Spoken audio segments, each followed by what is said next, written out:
Boris gone into as a trickery is throwing Alok Sharma under the bus for their failure in COP26. If human civilization is to survive and prosper, it needs to find a way to remove somewhere in the region of 2 trillion tons of carbon from the atmosphere. Humanity's finest minds are already on the case. There's a plant already open in Iceland that reckons it might eventually be able to suck out 1 million tons a year, turn it into limestone and bury it underground. But is it possible the easy solutions are being overlooked?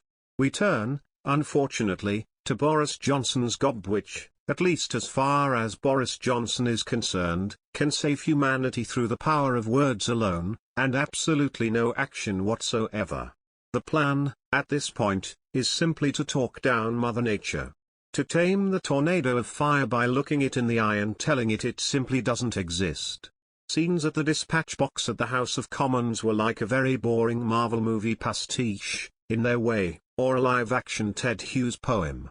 Over the years, Johnson's bull's superpower may not have been sufficiently powerful enough to overpower any of the many, many people who have either sacked or divorced him for lying, but the big man still reckons he's got the measure of nature itself.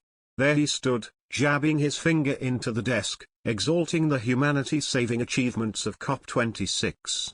Sitting by his side was Alok Sharma, who had chaired the conference, and whose response to the deal that was eventually struck was to openly weep in despair.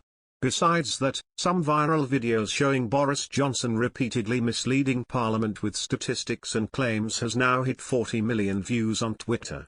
Produced by lawyer and activist Peter Stefanovic, the video picks out dodgy dispatch box claims made by the Prime Minister and decries them as lies.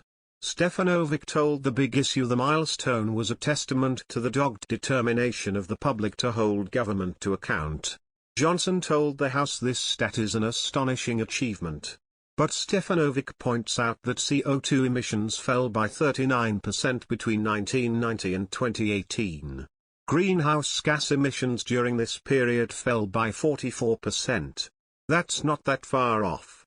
But Johnson claimed the fall was since 2010. Being charitable, Johnson, speaking in February 2020, may have been using more recent figures. Yet provisional government statistics released the month after he spoke showed that the UK's CO2 emissions fell from 498.3 million tonnes in 2010 to 351.5 million tonnes in 2019. That's a fall of 29%, not 42%. The parliamentary record Hansard also shows he made the claim a week before the instance in the video, and then repeated it again later in February 2020.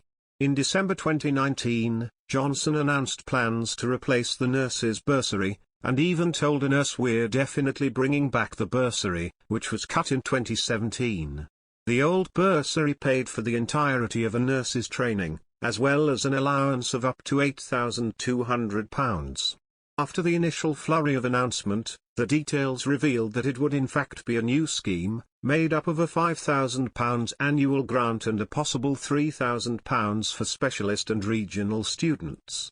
But Johnson has told Parliament on 3 separate occasions, from February 2020 to May 2021, that we've restored the nurses' bursary. Stefanovic points out that student nurses still have to pay extortionate tuition fees and still qualify tens of thousands of pounds in debt.